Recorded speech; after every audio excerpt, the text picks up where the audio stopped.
என் ஆண்டவரும் இரட்சகரும் மீட்பெருமாகிய இயேசு கிறிஸ்துவின் நாமத்தில் என் அன்பின் வாழ்த்துக்கள். இந்த காலை வேளையில ரொம்ப நாளைக்கு பிறகு உங்களை சந்திப்பது மிகவும் மகிழ்ச்சி.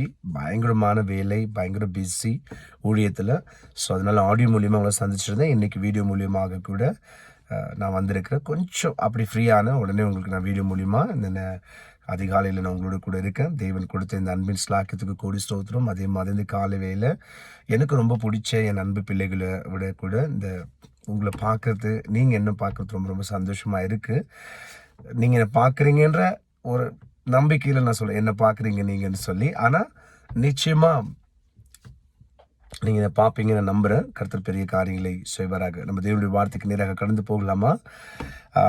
ரோமர் எழுதின நிருபம், ரோமர் நிருபத்தில் 12-15 வசனம் சொல்லுது, நாம் ரொம்ப நேரத்தில் நம்மளுக்கிட்ட எல்லா ஜனங்களும் இப்படி இருக்கணும், நம்ம சொந்தம் இப்படி இருக்கணும், நம்ம பந்தம் இப்படி இருக்கணும், நம்மளோட கூட இருக்கிற ஜனங்க இப்படி இருக்கணும் நாம் எதிர்பார்ப்போம். ஆனால் சில நேரங்களில் நாம் எதிர்பார்க்கிற காரியங்கள் நாம் மற்றவங்கள்ட்ட இருக்கிறோமா அப்படின்றத நம்ம உணர்ந்து பார்க்க முடியல. உணர்ந்து பார்க்கவே நம்ம மாற்றோம். அப்படி அந்த யோசனைக்கே நம்ம போக மாற்றோம். ஆனால் எல்லாரும் இப்படி நம்மள்ட்ட இருக்கணும், எல்லாரும் இப்படி நம்மள்ட்ட வாழணும் அப்படின்னு எல்லாருமே நினைப்பாங்க. ஆனால் நாம் அப்படி வாழ்கிறோமா, இல்லை நாம் அப்படி அவங்களோட கூட இருக்கிறோமான்றத நம்ம சிந்திக்கிறது கிடையாது. ஆனால் வேதம் ரொம்ப அழகாக நம்மளோட வாழ்க்கையில் எப்படி வாழணும், எப்படி வாழக்கூடாதுன்னு சொல்லி ஒவ்வொரு எழுத்துக்களும் நமக்கு சொல்லிக் கொடுக்குது ஆண்டவராக இயேசு கிறிஸ்துவின் நாமத்தினால. சரிங்களா? இங்கே என்ன சொல்லப்படுதுன்னா ரோமர் 12-15 துக்கப்படுகிற ஜனங்களோட, அதாவது துக்கப்படுகிறவங்களோடு கூட நீங்கள் துக்கப்படுங்க, சந்தோஷமா இருக்கிறவங்களோட கூட சந்தோஷமா இருங்கன்னு சொல்லி. முதல்ல இந்த வார்த்தை எப்படி வரும்னா, சந்தோஷப்படுகிறவர்களுடனே சந்தோஷப்படுங்க, அழுகிறவர்களுடனே நீங்க அழுங்கன்னு சொல்லி. இப்போ நீங்க யோசிங்க, நாம இப்படிதானே யோசிப்போம். நாம சந்தோஷமா இருக்கும்போது எல்லாரும் நம்ம கூட இருக்கணும், அதே மாதிரி நம்ம அழும்பொழுது கூட எல்லாரும் நம்ம கூட இருக்கணும், நம்மளை தேற்றணும், நம்மளை ஆறுதல் படுத்தணும். கணவன் மனைவி துக்கமாக இருக்கும்போது, அழுகையாக இருக்கும் பொழுது கணவன் நல்லா அவங்கள ஆறுதல் படுத்தணும், சமாதானப்படுத்தணும், கெஞ்சணும், அழுகணும் அப்படின்லாம் நம்ம யோசிப்போம் இல்லையா?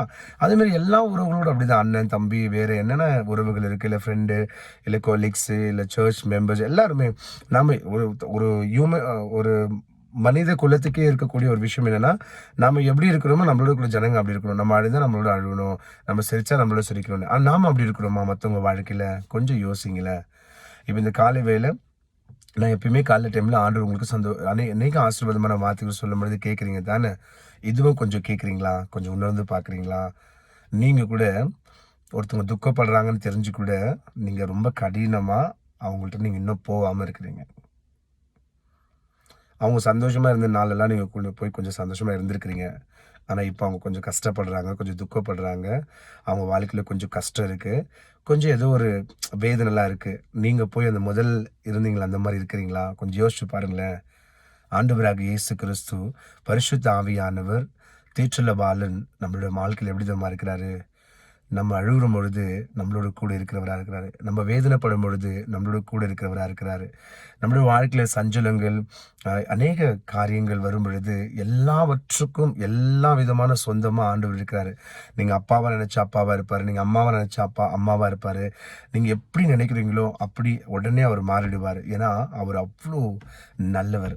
அவருக்கு பிள்ளையாக இருக்கிற நாம மற்றவங்க அழுகிறாங்கன்னு தெரிஞ்சு, அதுவும் நம்மளால தான் அழுகிறாங்கன்னு தெரிஞ்சு கூட நம்ம சும்மா இருந்தால் அது சரி இருக்காது. சரிங்களா? அது கூட பாவம் தான். மற்றவங்க அழுவும் பொழுது நம்ம போய் அவங்களோட கூட இருந்து அவங்களுக்கு ஆறுதல் சொல்லுகிற இடத்துல மட்டும்தான் நம்ம இருக்கணுமே தவிர, அவங்க நான் இவ்வளோ அழுவுன்னு அவங்க தெரிஞ்சு கூட என்கிட்ட அவங்க வராமல் இருக்கிறாங்க அப்படின்னு அவங்க வேதனை பற்றா கூட அது ரொம்ப கஷ்டமான ஒரு காரியமாக இருக்கிறது. கிறிஸ்துவை ஏற்றுக்கொண்ட நாம கவனிங்க, கிறிஸ்துவ மதம்லாம் எனக்கு அவசியமே கிடையாது, எனக்கு தேவையும் கிடையாது. கிறிஸ்துவ மதம் என்பது பொய், கிறிஸ்து மாற்றமே உண்மை. கிறிஸ்து சொன்ன வார்த்தைக்கு கீழ்ப்படுகிறவர்களே கிறிஸ்தவர்கள். கிறிஸ்தவ மதம் என்பது மனிதனால் உண்டாக்கப்பட்டது. எத்தனை பேருக்கு புரிஞ்சிச்சு? கிறிஸ்து இந்த உலகத்துல அன்பு ஸ்ப்ரெட் பண்ண வந்தாரு, அன்பு கொடுக்க வந்தாரு, அன்பா இருந்தாரு, அன்பா வாழ்ந்தாரு, அன்பா மறைத்தாரு, அன்பா 3 நாளுக்கு பிறகு உயிரோடு திரும்பி தன் சீஷர்கள் அவர் தரிசனமாய் கண்டு அவங்களுக்கு அன்பை வெளிப்படுத்தினாரு. இப்போ நான் அவருடைய பிள்ளையா இருக்கும் பொழுது நாம எப்படி இருக்கணும் யோசிங்க. யார் அழுகுறாங்க பாருங்க, உங்க சொந்தத்துல பந்தத்துல உங்களுக்கு தெரியும் அது இல்லைங்களா? அப்ப சந்தோஷப்படுகிற இடத்துல நம்ம சந்தோஷமா இருக்கணும். சந்தோஷமா அவங்க இருக்கிறாங்கன்னு சொல்லி நம்ம ஒரு கலகம் பண்ணுறதோ இல்ல ஒரு முறுமுறுத்துட்டு வரதோ, இன்னைக்கு கிறிஸ்தவ ஏற்றுக்கொண்ட ஜனோட வாழ்க்கையில ஒரு பெரிய விஷயம் இருக்குன்னு தெரியுமா? முறுமுறுப்பு. நம்ம சொந்தத்துல நம்மளோட கூட இருக்கிற ஜனங்க யாராவது கொஞ்சம் சந்தோஷமா இருந்துட்டா அது நம்மளால என்ன பண்ண முடியறதில்ல, ஏத்துக்க முடியறதில்ல. அது தவறான விஷயம். அவங்க சந்தோஷமா இருந்தா நம்ம ஆண்டவருக்கு நன்றி சொல்லணும். ஏன்னா இந்த உலகத்துக்கு தேவன் வந்தது சமாதானத்தையும் சந்தோஷத்தையும் கொடுக்கறதுக்கு. ஒரு மனுஷன் சந்தோஷமா இருக்கிறானா காரணம் என்ன தெரியுமா? அவன் மனசுல சமாதானம் இருக்குன்னு அர்த்தம். அப்போ கிறிஸ்துவுக்குள்ள இருக்கிற நாம ஒருத்தவங்க சந்தோஷமா இருக்கும் பொழுது நாம அது துக்கமா பார்த்தோன்னு சொன்னா அது தவறான விஷயம். ஏன் தெரியுமா? ஆண்டவர் சொன்னாரு, நான் உங்களுக்கு சந்தோஷத்தை கொடுக்கவே வந்தேன்னு சொல்லி. அதே மாதிரி நாளைக்கு ஆண்டவர் மரிக்கிறார். இன்னைக்கு சொல்றாரு, நான் போறேன், ஆனா உங்களுக்கு சந்தோஷத்தையே வச்சுட்டு நான் என்ன பண்றேன், போறேன்னு சொல்லி. என் அன்பு பிள்ளைகளே, அப்ப சந்தோஷம் எங்க ஆண்டவர் சொல்றது சந்தோஷம் வச்சுட்டு போறேன்னா சமாதானத்தை வச்சுட்டு போறேன்றாரு. நான் இப்ப நாளைக்கு நான் இருக்க மாட்டேன், ஆனா என்னுடைய சமாதானத்தை உங்களுக்கு நான் வச்சுட்டு போறேன்னு சொல்றாரு. அப்ப சமாதானம் எங்க இருக்கோ அங்க நிச்சயமா சந்தோஷமும் இருக்கு இல்லைங்களா? அப்ப சந்தோஷப்படுகிற ஜனங்களிடத்துல நீங்க போய் துக்கமா நிக்க கூடாது. அப்ப துக்கமா இருக்கிற ஜனங்களிடத்துல போயிட்டு நீங்க மகிழ்ச்சியாவும் என்ன பண்ணக்கூடாது, இருக்கக்கூடாது. அழுகிற இடத்துல அழுகணும், சந்தோஷப்படுகிற இடத்துல சந்தோஷப்படணும். அப்படின்னா கபடம், வஞ்சகம், எந்த ஒரு காரியம் இல்லாதபடிக்கு நாம் இந்த கால வேளையில நம்மளை ஒப்பு கொடுத்து நம்ம வாழ்வுன்னு சொன்னா, வானத்துல இருக்கிற கிறிஸ்து என்கின்ற அற்புத தெய்வம் இன்னைக்கு உங்க வாழ்க்கையில மிகப்பெரிய ஆசீர்வாதங்கள் இந்த புதிய நாள்ல கொண்டு வருவாரு. ஆமென். நாம எல்லாரும் நம்மள்ட்ட இப்படி இருக்கணும்னு எதிர்பார்க்கறது நல்லதுதான். ஆனா நாம அப்படி மத்தவங்க வாழ்க்கையில இருக்கிறோமா அப்படின்றத நம்ம என்ன பண்ணோம், யோசிக்கணும். சரிங்களா? கிறிஸ்துவை பின்பற்றுகிற நீயும் நானும் ஒரு இடத்துல கூட கிறிஸ்துவை நாம துன்பப்படுத்தவே கூடாது. எபேசியர் 6:30 சொல்லுது, 4:30 சொல்லுது, ஆவியானவர் துக்கப்படுத்தாதீங்கன்னு சொல்லி. நம்ம இப்படிப்பட்ட வஞ்சகத்தோடு நம்ம இருப்போம்னு சொன்னா, நம்ம சந்தோஷப்படுகிற இடத்துல போய் சந்தோஷமா ஒருத்தங்க இருக்கிறாங்க போய் நம்ம கெடுதல் பண்றோம்னா ஆவியானவர் துக்கப்படுவாரு. அப்ப அழுகிற இடத்துல பார்த்துட்டு அவங்கள பார்த்து நம்ம மகிழ்ச்சியா இருப்போம்னா ஆவியானவர் துக்கப்படுவாரு. ஒன்னு சொல்லட்டுங்களா? இயேசு சாமி எல்லாருக்கும் மன்னிப்பு கொடுத்தாரு, எல்லா விஷயத்துக்கும் மன்னிப்பு கொடுக்குறாரு. ஆனா ஒரு விஷயத்துல அவர் மன்னிப்பு தரதுல என்ன தெரியுமா? நீங்க எல்லா பாவம் செஞ்சாலும் உங்களுக்கு மன்னிப்பு உண்டு, ஆனா ஆவியானவருக்கு எதிரான பாவத்துக்கு மன்னிப்பு இல்லைன்னு சொல்லி. அப்போ ஒருத்தரோட மனதை நம்ம புண்படுத்துறோம், ஒருத்தர் மனதை நம்ம அழுவைக்கிறோம்னு சொன்னா நிச்சயமா அது ஆவியானவரை துன்பப்படுத்துற மாதிரி தான். பிகாஸ் ஆவியானவர் நம்மளோட கூட இருக்கிறார். இந்த உலகத்தை ரட்சிக்க வந்த தெய்வம் ஆதி முதல் கொண்டு இந்த நாள் வரைக்கும் அவர் எல்லா காரியங்களும் இருக்கிறார். இன்னைக்கு கொஞ்சம் நேரம் நான் பேசுறேன். ஏன்னா உங்க வாழ்க்கையில இருக்கிற கஷ்டத்துக்கு காரணம் என்ன தெரியுமா?